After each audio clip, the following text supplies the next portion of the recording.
La educación durante la época colonial en América fue clave para la organización social y cultural del virreinato. Aunque no existían las instituciones educativas tal como las conocemos hoy, los colonizadores impusieron un sistema educativo que transformó tanto a los pueblos indígenas como a los colonos. En este video exploraremos cómo se organizó la educación en esta época, qué contenidos se enseñaban y cómo se estructuraba el acceso al conocimiento en este periodo.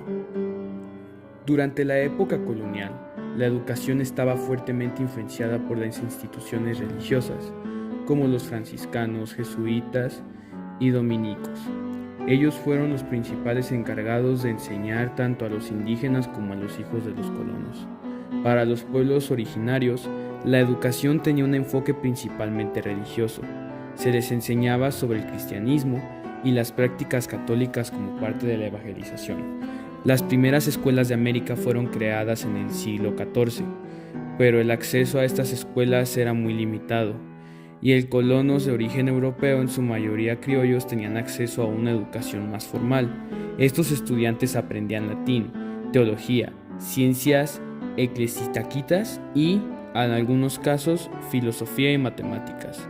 Las universidades coloniales, como la Universidad de México, fundadas en 1551, ofrecen una educación superior a los hijos de los colonos, principalmente para formar sacerdotes y funcionarios. La educación de los pueblos indígenas era menos formalizada. Aunque algunos grupos de indígenas aprendían oficios y tareas agrícolas en el contexto de su vida diaria, la educación impuesta por los colonizadores buscaba que los indígenas se convirtieran al cristianismo.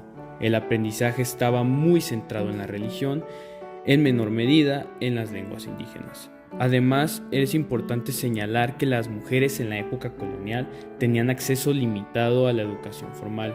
En su mayoría, las mujeres recibían la educación dentro de los conventos, donde se les enseñaba religión, música, arte y costura.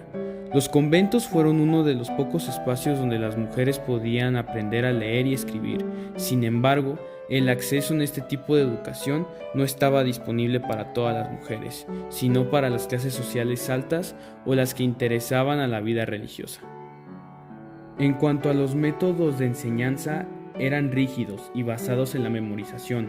Los estudiantes, tanto indígenas como colonos, aprendían principalmente a través de la repetición y la oralidad, con un fuerte énfasis en la disciplina. El método educativo era muy autoritario y no se fomentaba la participación activa ni la crítica. La educación en la época colonial reflejaba los intereses de los colonizadores, quienes querían asegurar el control y la evangelización de los pueblos indígenas, así como mantener el orden social entre los criollos y mestizos. Aunque la educación era un privilegio de unas pocas clases, dejó una huella profunda en la estructura social y cultural de América Latina. Con el tiempo, esta educación colonial sentó las bases para el desarrollo del sistema educativo moderno en la región, aunque aún se puede ver la desigualdad del acceso al conocimiento que se vivió en esa época.